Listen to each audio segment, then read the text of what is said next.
Jeff Bezos' real father was a circus performer, and it's kind of a sad story. You see, Bezos was born to Ted and Jacqueline in 1964. While Jeff Bezos was still a baby, Ted left the family due to personal disputes. Fast forward to 2013, Ted was being interviewed by the Rolling Stone, and they realized that he didn't even know Jeff Bezos was his child. He was full of regret and died 2 years later without ever reconciling with his son.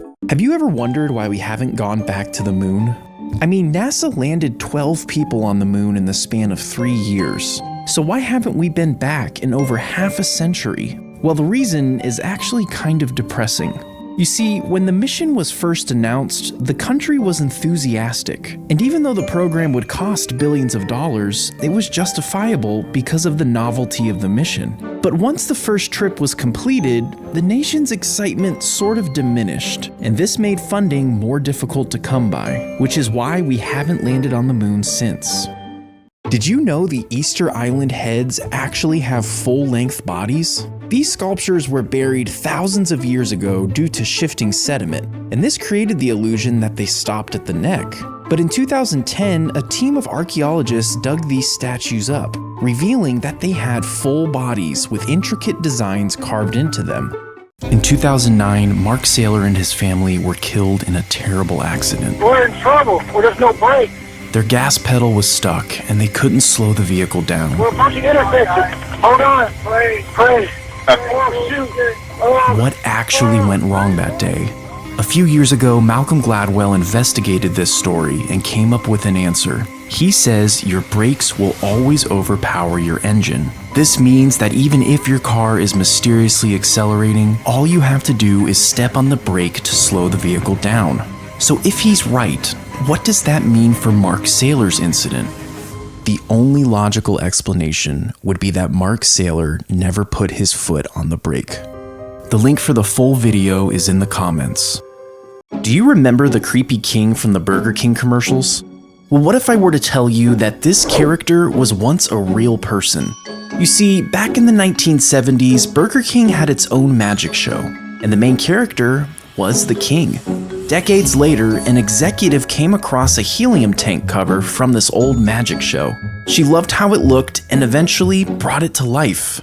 This is a McPickle. Yes, you heard that right. The McPickle was an April Fool's joke by McDonald's a few years ago. This means it's not real, right? Well, not quite. After seeing the April Fool's ad, a man went to his local McDonald's to order one, and they actually made it for him. What happened to Ronald McDonald? It seems like not too long ago, this guy was everywhere, and now we hardly see him.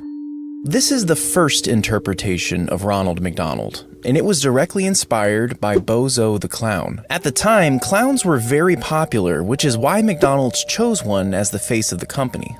But over the next few decades, clowns started to lose their popularity as children's entertainment. It was the clownpocalypse of 2016 that really hurt the reputation of Ronald McDonald. The company announced that he would be taking a break from the limelight, although they claim he's still working behind the scenes. As long as they don't bring this guy back, I think we'll be okay. Do you notice something weird about how Putin walks? He swings his left arm freely, but his right arm seems like it's stuck to his side. Some people have speculated that because this is a sign of early Parkinson's, Putin might be at risk. But the real reason he walks this way has nothing to do with his health.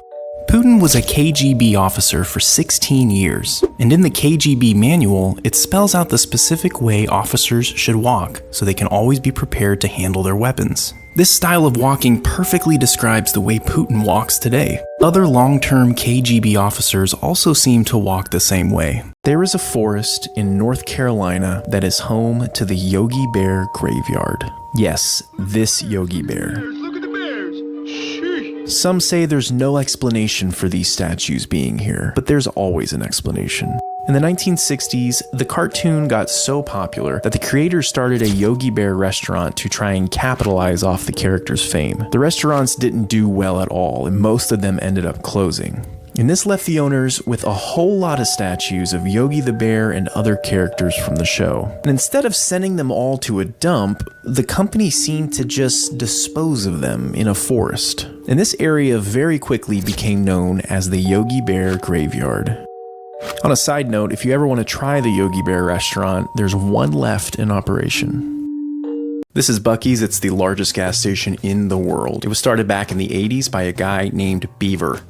I kid you not. He started this gas station south of Houston. It was kind of just small and dinky. It kind of just looked like any other gas station. He teamed up with a business partner, and together they opened about 20 of these little gas stations near Houston until 2003, when they decided that they wanted to shake things up a little bit. And they opened a store in Luling, Texas, which is next to San Antonio. This gas station was big. Around this time, they also started selling t-shirts and Buc-ee's merch and their famous beaver nuggets. And you could arguably say that around this time is when the Buc-ee's cult following started to cultivate. After 2003, they started opening many more of these big 50,000 square foot stores with hundreds of gas pumps. Eventually, they opened one up in Alabama and then Florida and Georgia. Now there's 40 plus of these stores across the nation. In 1950, Whataburger opened its first location in Corpus Christi, Texas. But what most people don't know is that around the same time, 1,200 miles across the country, another Whataburger was selling its first burger. Both Whataburger and Whataburger sold burgers for the next 20 years before they discovered each other. Once they learned of each other's existence, the two restaurants discussed merging into one company, but eventually decided to peacefully coexist. While one of these restaurants clearly outshined the other, the Virginia-based Whataburger is still in operation today. I think it'd be really cool if someone did a blind taste test of the two.